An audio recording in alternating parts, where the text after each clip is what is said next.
Assalamualaikum warahmatullahi wabarakatuh.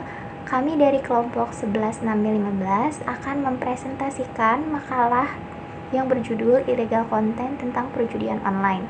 Dimulai dari bab 1 yaitu pendahuluan, bab 2 landasan teori tentang cybercrime dan cyberlaw. Yang selanjutnya yaitu pembahasan atau analisis kasus tentang perjudian online. Perkenalkan, nama saya Yunia Dewi Setiawan dengan NIM 111911142. Lalu ada Rohaini Nababan dengan NIM 111900598. Yang kedua ada Puji Astuti 111900783. Latar belakang. Di era kemajuan seperti ini, semua aktivitas kita dituntut untuk serba cepat dan tepat. Salah satu fasilitas yang bisa kita gunakan untuk mendukung semua aktivitas kita adalah dengan memanfaatkan jaringan internet. Akan tetapi, fasilitas internet itu akan berujung pada dua hal nantinya, yaitu bisa menjadi positif dan juga bisa menjadi negatif. Kejahatan dalam dunia maya atau jaringan internet bisa disebut dengan istilah cybercrime. Dari segi bahasa, cybercrime berasal dari kata cyber, yang berarti dunia maya atau internet, dan kata crime, yang berarti kejahatan. Jadi, pengertian dari cybercrime adalah segala bentuk kejahatan yang terjadi di internet atau di dunia maya. Karena adanya sebuah tindak kriminal di dunia maya yang bisa merugikan orang lain, maka sudah seharusnya dibuat sebuah undang-undang tentang etika, tata cara yang harus dipatuhi dan menggunakan jaringan internet. Undang-undang dan atau peraturan tersebut biasa kita sebut dengan istilah cyberlaw.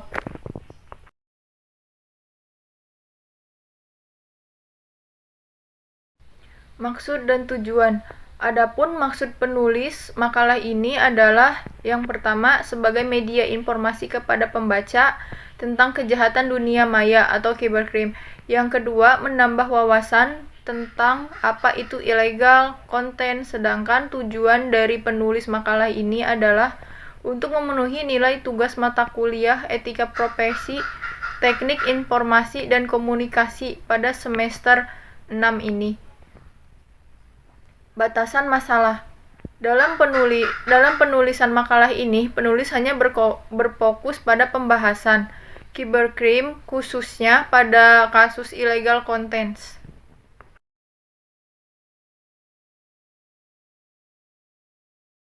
Cybercrime adalah suatu aktivitas kejahatan di dunia maya dengan memanfaatkan jaringan komputer sebagai alat dan jaringan internet sebagai medianya.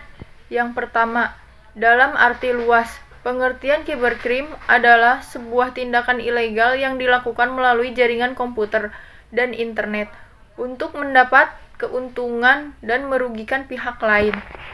Sedangkan dalam arti sempit, pengertian cybercrime adalah suatu tindakan ilegal yang ditujukan untuk menyerang sistem keamanan komputer dan data yang diproses oleh suatu sistem komputer. Cybercrime atau kejahatan dunia maya dapat dilakukan dengan berbagai cara.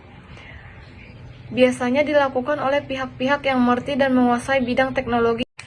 Cybercrime memiliki karakteristik 1. Ruang lingkup kejahatan, 2. Sifat kejahatan, 3. Pelaku kejahatan, 4. Modus kejahatan, 5. Jenis kerugian yang ditimbulkan. Dari beberapa karakteristik di atas, untuk mempermudah penanganannya, maka cybercrime diklasifikasikan 1. Cyberpiracy, penggunaan teknologi komputer untuk mencetak ulang software atau informasi, lalu mendistribusikan informasi atau software tersebut lewat teknologi komputer. 2. Cyber trespass, penggunaan teknologi komputer untuk meningkatkan akses pada sistem komputer suatu organisasi atau individu. 3. Cyber vandalism, penggunaan teknologi komputer untuk membuat program yang mengganggu proses transmisi elektronik dan menghancurkan data di komputer.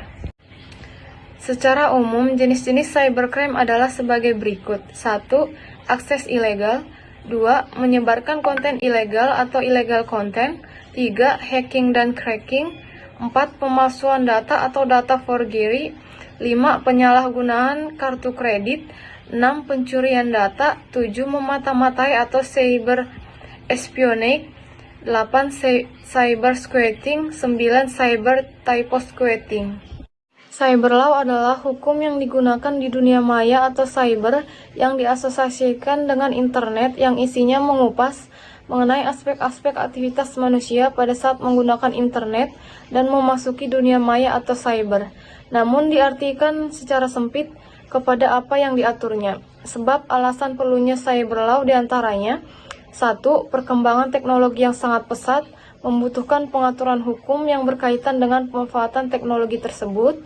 2. Permasalahan yang sering muncul adalah bagaimana menjaring berbagai kejahatan komputer dikaitkan dengan ketentuan pidana yang berlaku, karena ketentuan pidana yang mengatur tentang kejahatan komputer saat ini masih belum lengkap. Selanjutnya yaitu topik pembahasan yang kita ambil adalah illegal content. Illegal content merupakan salah satu bentuk pengelompokan kejahatan yang berhubungan dengan teknologi informasi. Illegal content merupakan kejahatan dengan memasukkan data atau informasi ke internet tentang sesuatu hal yang tidak benar, tidak etis, dan dapat dianggap melanggar hukum atau mengganggu ketertiban umum. Contoh dari illegal content yaitu pemuatan suatu berita bohong atau hoax, atau fitnah yang akan menghancurkan martabat atau harga diri pihak lain, hal-hal yang berhubungan dengan pornografi, perjudian online, atau pemuatan suatu informasi yang merupakan rahasia negara, agitasi dan propaganda untuk melawan pemerintahan yang sah, dan sebagainya. Sebagai contoh kasus yang kita ambil dari illegal content yaitu perjudian online. Jenis perjudian online ini berkembang mulai tahun 2010.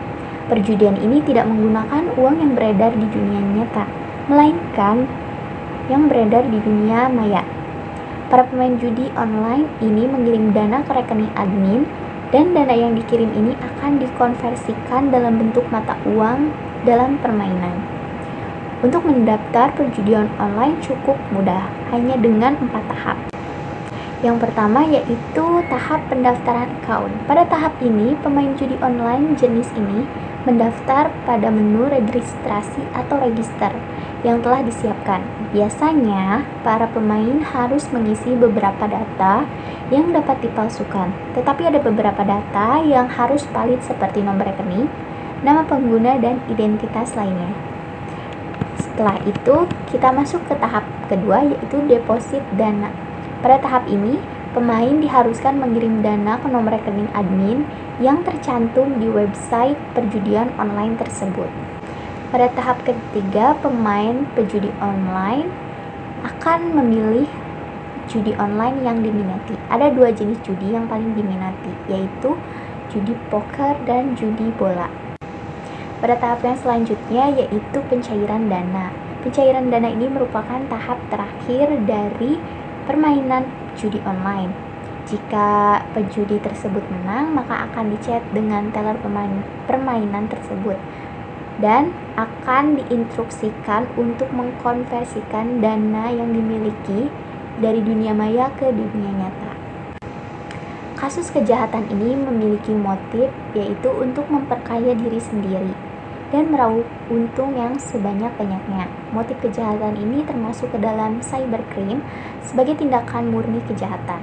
Hal ini dikarenakan para pejudi dengan sengaja membuat situs-situs perjudian online yang sangat berdampak buruk terhadap masyarakat. Kejahatan kasus cybercrime ini dapat termasuk jenis illegal content. Sasaran dari kasus kejahatan ini adalah cybercrime menyerang individu. Ada beberapa faktor yang menyebabkan perjudian online ini terjadi. Yang pertama ada faktor internal. Faktor internal yang pertama yaitu rasa keingintahuan. Biasanya dimulai dari rasa keingintahuan yang tinggi lalu berlanjut.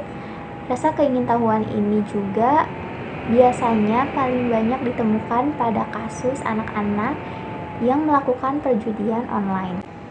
Yang kedua yaitu kehendak ingin bebas.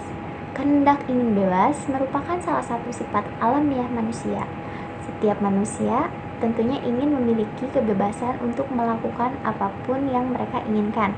Apalagi dalam perjudian online ini, kita bisa mendapat keuntungan apabila menang dalam suatu permainan perjudian online ini.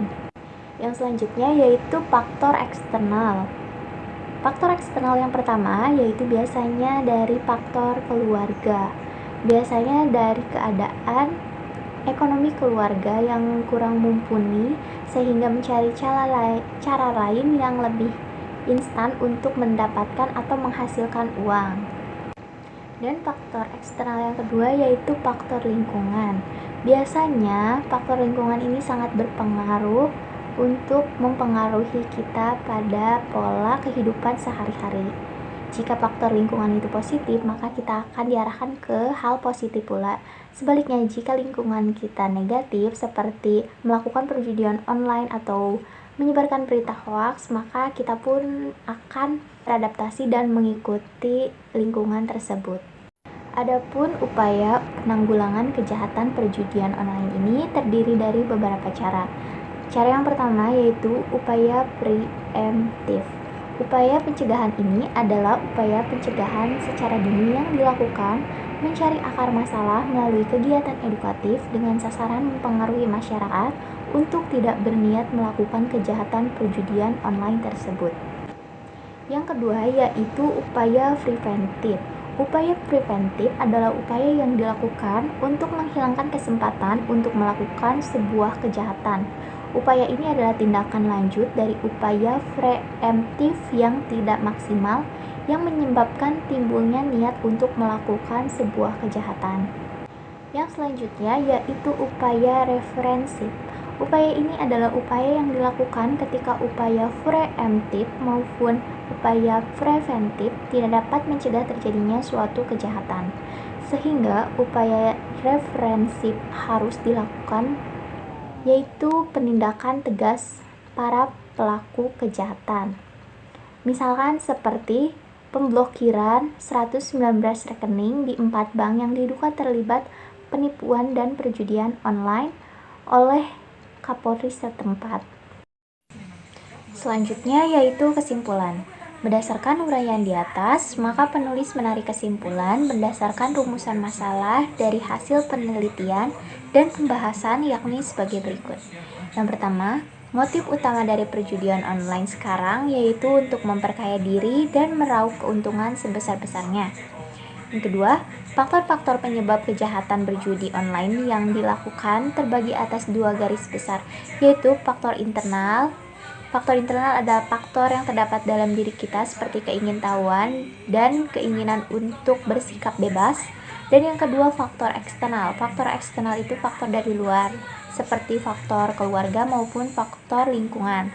Yang ketiga, upaya penanggulangan kejahatan perjudian online terdiri dari 3 upaya, yaitu tahap preemptif, yang kedua tahap preventif, dan yang ketiga tahap represif. Adapun saran yang penulis dapat berikan sehubungan penulisan makalah ini sebagai berikut. Yang pertama, banyaknya warga yang tidak mengetahui tentang UU IT menyebabkan mereka tidak menyadari perbuatan yang mereka lakukan akan mendapatkan sanksi pidana. Sehingga untuk menanggulangi perjudian online yang dilakukan oleh orang dewasa maupun anak ini, seharusnya para pihak terkait selalu memberikan sosialisasi mengenai UU IT. Sekian presentasi dari kami, mohon maaf apabila ada salah kata. Wabillahi taufiq wal hidayah. Wassalamualaikum warahmatullahi wabarakatuh.